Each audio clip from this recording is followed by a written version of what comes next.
بعد پڑھنے کا حکم دیا، اور اس حدیث میں اس صحابی رسول کو فوراً پڑھتے دیکھا بعد میں، لیکن منع نہیں کیا، خاموش رہے۔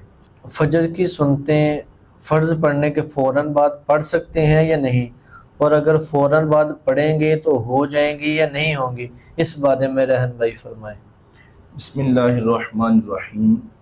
فجر کی سنتوں کے بارے میں شرعی حکم تو یہی ہے کہ فرض پڑھنے کے فوراً بعد نہ پڑھی جائیں۔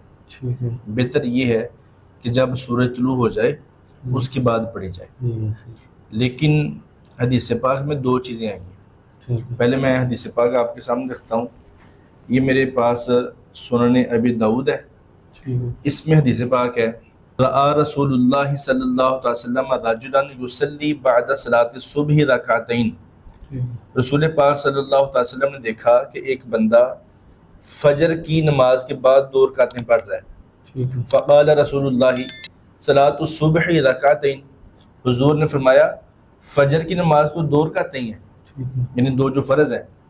فقال الرجل، تو وہ بندہ عرض کرتا ہے، انی لم اکن صلیت رکعتین اللتین قبلہما فصلیتہما الآن، یا رسول اللہ ان 2 سے پہلے جو 2 رکعتیں تھیں وہ میں نے نہیں پڑھی، وہ میں اب پڑھ رہا ہوں۔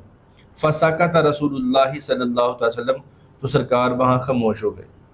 ایک یہ قول ہو گیا، ایک یہ حدیث پاک ہو گئی کہ بندہ نماز پڑھ رہا ہے فجر کے بعد 2 سنتے اور سرکار نے اس کو منع نہیں فرمایا۔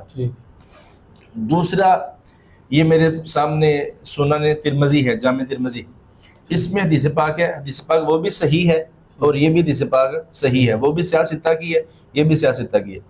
اس میں حدیث پاک ہے، حضرت ابو ہریرہ بیان فرماتے ہیں، قال رسول اللہ صلی اللہ علیہ وسلم من لم یصلی رکعتی الفجر فلیصلیہما بعد ما تطلع الشمس۔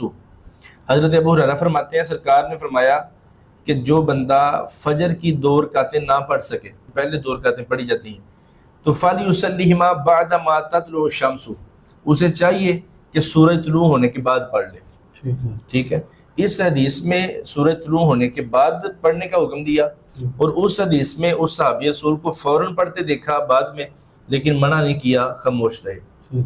اب 2 چیزیں ہیں، علماء فرماتے ہیں اس کی تطبیق یہ ہے کہ اگر کوئی بندہ ایسا ہے کہ وہ سمجھتا ہے کہ میں سورج چڑھنے کے بعد سنتے پڑھ لوں گا، اتنی دیر مسجد میں بیٹھا رہ سکتا ہوں، یا گھر میں جا کے پڑھ لوں گا، مجھے کوئی کام نہیں ہے اور میں سنتے آرام سے پڑھ لوں گا سورج چڑھنے کے بعد، اس کے لیے حکم یہی ہے کہ وہ سورج چڑھنے کے بعد پڑھے۔ اور اگر کسی بندے نے سفر پہ جانا ہے، بیمار ہے، دوا لینے جانا ہے، یا لیٹنا ہے، سو جانا ہے، یا اسے پتا ہے کہ میں کسی کام میں مصروف ہو جاؤں گا اور بعد میں مجھ سے سنتے پڑھی نہیں جائیں گی، رہ جائیں گی، تو وہ فجر کے فوراً بعد پڑھ لے تو اس کے لیے جائز ہے، اس کے لیے حرج نہیں ہے۔ تو یہ اس طرح کی تطبیق دونوں میں ہو جائے گی۔